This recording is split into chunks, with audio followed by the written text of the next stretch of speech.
여기 그 송영훈 대변인 곧 김건희 여사 사과 믿기가 어렵고 추석 전후 검토했다 유야무야. 특히 친윤들 쪽에서도 종합적인 대안을 준비할 거다.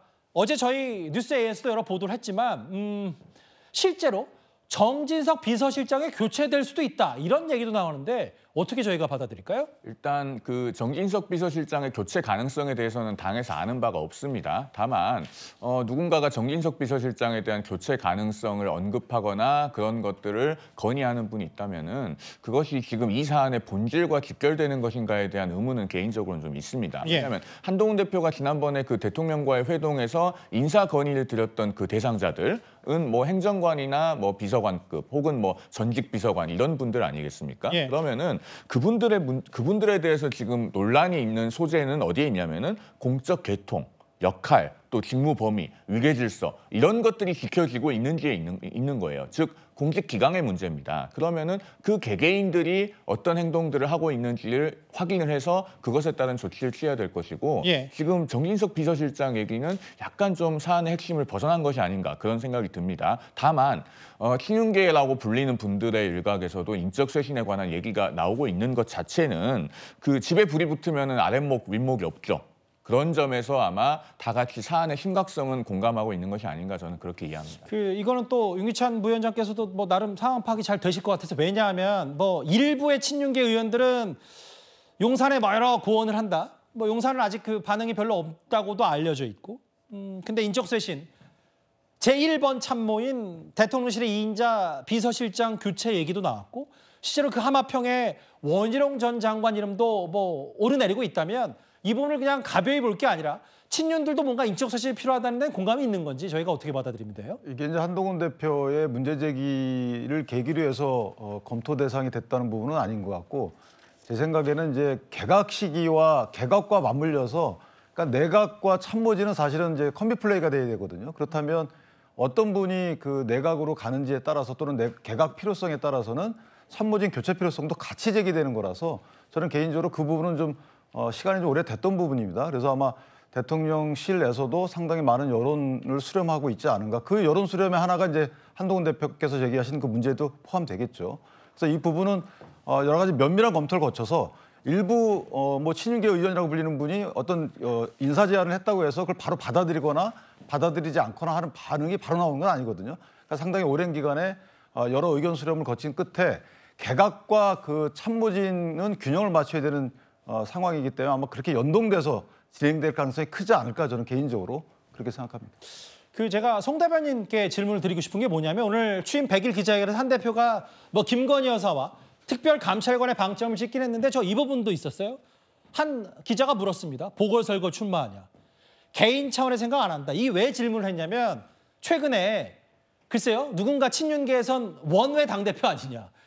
뭐 특별감찰관 뭐 할 거면 원내 대표가 알아서 한다는 취지 얘기했기 때문에 그럼 이럴 바에 한 대표가 보궐선거 출마해서 배지 달아서 뭔가 더 입김을 세게 얘기하면 되는 거 아니냐.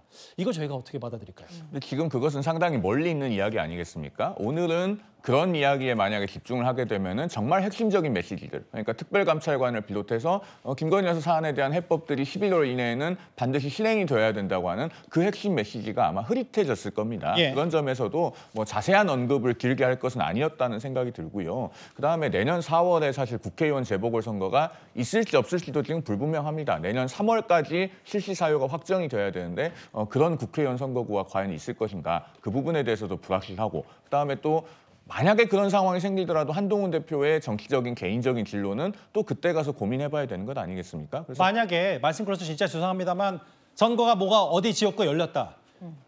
측근이시기도 하니까 한 대표에게 출마 권유하시겠어요? 그건 그때 가서 상황을 봐야죠. 정치적인 상황을 보고 지금이요. 현재로서 말씀드리는 겁니다. 그건 지금 가정에 의해서 답하는 것이 저는 적절하다고 생각하지 않습니다. 아 그래요? 예. 오늘 뭔가 뭐 다소간의 철벽을 갖고 오신 것 같기도 한데 무슨 말씀인지 알겠어요. 가정을 하는 건 지금 와서 성급하고 일단 당면한 과제가 김건희 여사 문제 해결부터 중요하다는 게 한 대표 생각이다. 알겠습니다. 그런데 뭐 이런저런 와중에요. 이런 문제가 갑자기 난데없이 불거졌어요. 무슨 얘기냐면 최근에 한 시사평론가가 김건희 여사가 몇 달 전에 한 야당 대표에게 전화를 걸어서 억울함을 토로했다. 이런 내용이 뒤늦게 알려졌거든요. 그 야당 대표는 바로 이 사람인 것 같습니다. 사실관계를 얘기하면은 예. 지난 7월 12일에 시부상이 있었습니다. 그날이 제 결혼기념일이라 제가 그날을 명확하게 기억하는데 그 시부상에서 위로 전화를 주셨죠. 직접 조문 가지 못해서 미안하다라고 말씀하시면서 위로의 전화를 주셨고요. 우선 뭐 여러 가지 얘기 나눴습니다. 뭐 한동훈 대표에 대해서는 조금 불만이 있으시구나. 뭐 좀 약간 언짢음이 있구나 뭐 정도. 하여튼 뭐 만나자는 말씀도 저에게 하셨는데 제가 거절했습니다.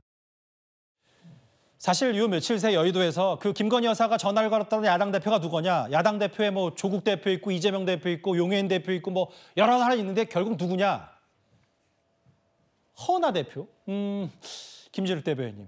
김건희 여사가 그 최근에 뭐 저도 이 부고를 접했습니다만 허은하 대표가 시부상을 치렀는데 위로차 전화를 했고 만나자 제안했지만 거절했다.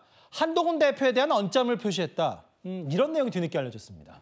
예, 그때가 7월 5일 날 한동훈 대표가 지난 1월 달에 김건희 여사로부터 텔레그램 문자를 5차례 받고 그 문자에 대해서 답하지 않은 소위 문자 일심 논란이 보도되었고 바로 불과 며칠 지나지 않은 상태에서 김건희 여사로부터 전화를 허은하 대표가 받았다라는 거잖아요.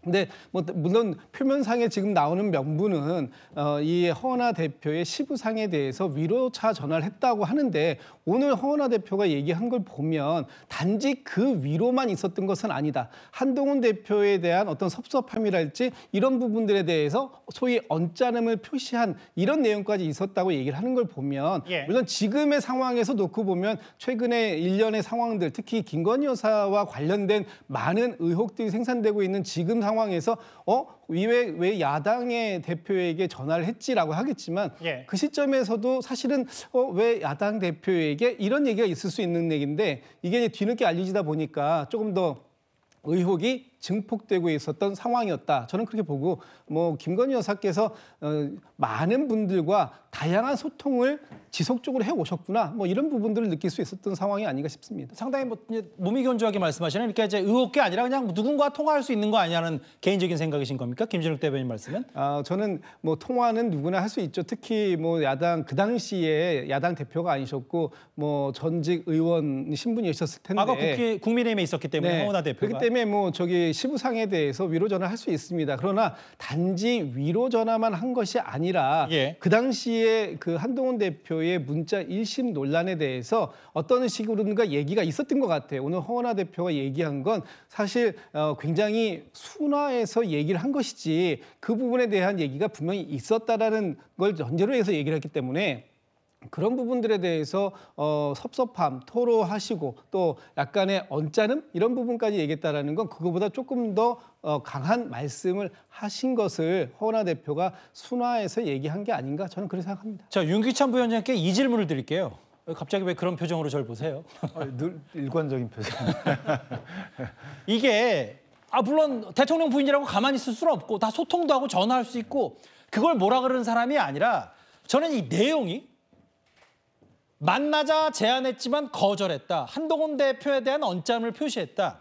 이런 것들이 물론 뭐 야당 대표가 얘기했으니까 그렇다고 하더라도 이런 기강 문제 있잖아요. 혹은 뭐 이런 것들이 전화를 누구한테 했는지 문자를 누구한테 보냈는지 이런 게 매일 거의 실시간으로 보도가 되는 것들이 그러니까 제2부속실이 좀 더 필요하고 제가 여사가 이렇게 했다고 뭐 엄청나게 꾸짖고 이런 문제가 아니라 그만큼 돌아가는 것들이 좀 지금 어쨌든 여사 문제가 계속 불거진 상황에서 이런 것들이 공개되는 게 용산 대통령실의 기강, 관리 이런 게 문제 아니냐 어떻게 받아들이십니까? 일단 이것은 이제 뭐 장모 시사평론가가 말씀하셨듯이 지난주에 있었던 얘기는 아닌 것 같고 7월 초에 있었던 얘기라고 합니다.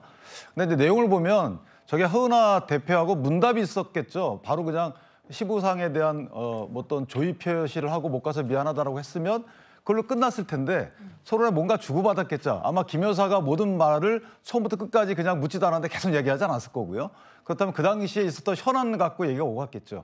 그 현안이라는 게 말씀 주셨지만 그 당시에 이제 문자 여러 가지 문제가 있었고 당대표 선거 시기였고 아마 그런 것들이 이슈가 돼서 주제가 돼서 서로 간에 얘기를 오간 것들인 것 같고 예. 거기에 대해서 예를 허 대표가 물었는데 김건희 여사가 그럼 말 못하겠다 이렇게 안 하고 말을 한 거라고 보여져요.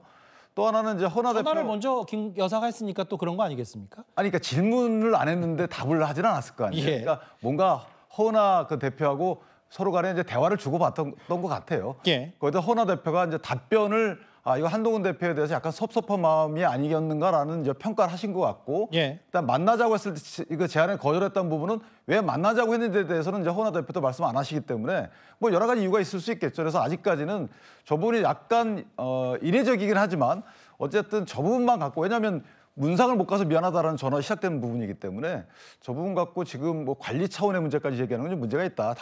예. 다만 저렇게 이제 두 분 간의 대화가 어쨌든 어떤 루트를 통해서이든지 간에 그러게요. 공개되는 것까지 이런 그 정치인 간에 이런 사태 이르게 한 것에 대해서는 좀 문제가 없지 않아 있다라고 생각합니다.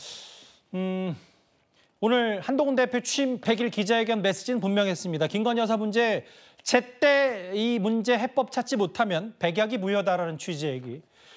김건희 여사 관련된 얘기까지 핵심 내용 하나하나 짚어봤습니다.